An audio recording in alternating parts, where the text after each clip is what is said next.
Hi, my name is Andy Donahue. I'm a student at the Boyd School of Law, and the research I'm really pleased to discuss today is an expansion on calculations that I devised during the 2016 UNLV Undergraduate Research Forum.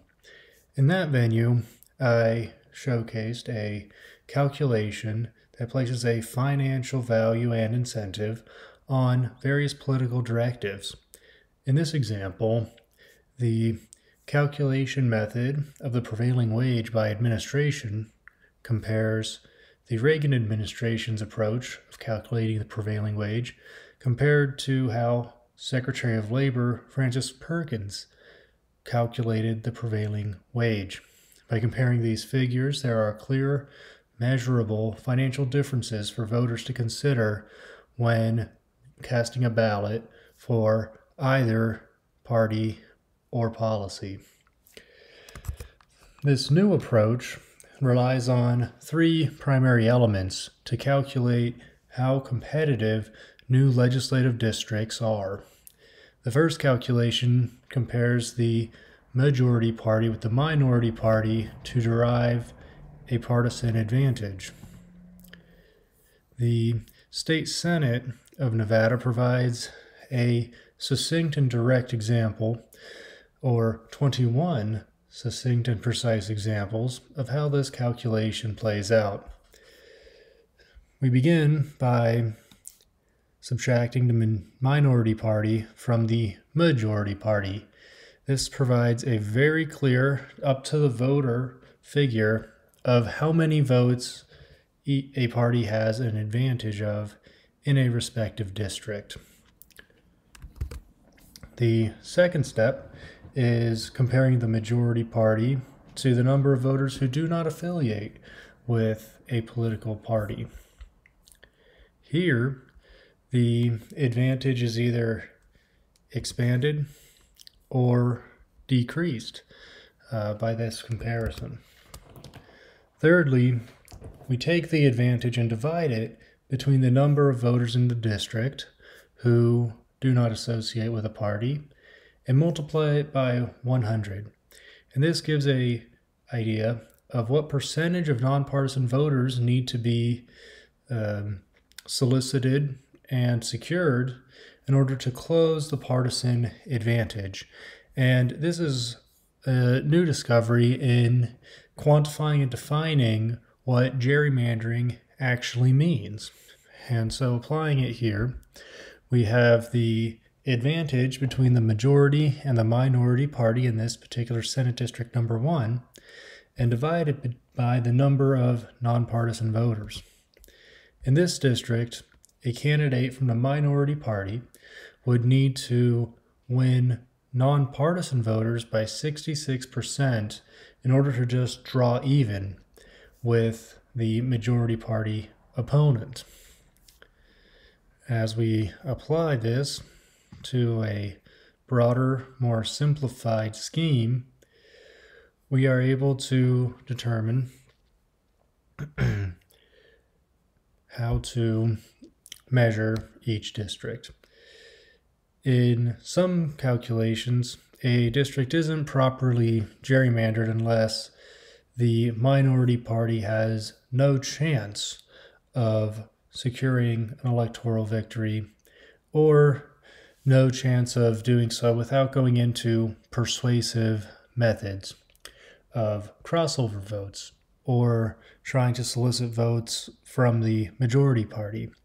So in a district such as Senate District 2, where a candidate from the minority party would need to secure 102% of nonpartisan voters in that district, the majority party has the luxury of considering a mass transit style of campaigning.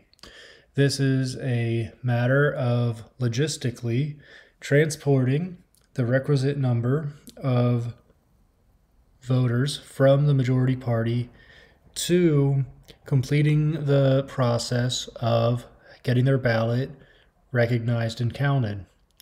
This can be by getting them to the voting booth on election day, utilizing early voting, or vote by mail.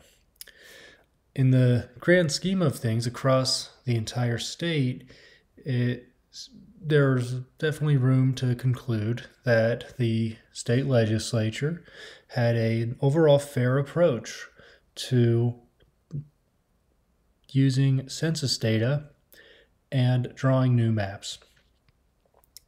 There's one advantage Democrat district that is definitely within striking distance for the minority party in that district to achieve a victory in that district by securing just over 5% of the nonpartisan vote. That's highly plausible, regardless of voter turnout models. Similarly, we have a majority Republican district that is even more competitive. So it's very possible for nonpartisan voters to have a very measurable and direct role in choosing the representation of their respective neighborhoods, communities, and in this case, defined districts. The Assembly provides a clearer contrast in that there are also two competitive districts by measure, and however there are slightly the same amount of potentially gerrymandered districts that would require the minority party in that district to go into a persuasive campaign strategy compared to a mass transit strategy as mentioned before. In terms of partisan gains or strengths, it's really up to interpretation. Based on the census and voter registration, there happens to be more members of one party than another. So statistically and objectively speaking, there are going to be more districts reflecting that. The strength of the district is the next frontier in this area. The safest district is actually currently strongly in the possession of the minority party. So the minority party has the safest seat in the state. They don't have as many, but where they are represented, they are decisively represented. And this also goes across to local government as well, as we look to the county commission, which has serious governing power within the state of Nevada, ranging from local ordinances to land use and other just serious policy defining areas, where in this arena, only one district happens to be broaching or exceeding the persuasion requirement for a minority candidate to be successful there. This also reflects the geography of the state's census, in that a majority of the voters in Nevada are in Clark County, and therefore a majority of the voters in Clark County represent the majority party. This is a new way to evaluate electoral maps, and it gives individuals from every perspective the agency to set their own goals and also set their own expectations for what representation means and how to move forward in a spirit and with a message that responds to voters where they are. Ideally, this will bring about a more civil discourse because the audience is clearer than ever. And the minority party in one district may have to adapt to a more localized message, and that can only come about by knowing your neighbors better. And if you know your neighbors better, perhaps they will become your voters. I'm Andy. Thanks again for listening to this improvement on a project I was really excited to execute for my undergraduate degree, and it's great to be back here from the law school. Thanks so much.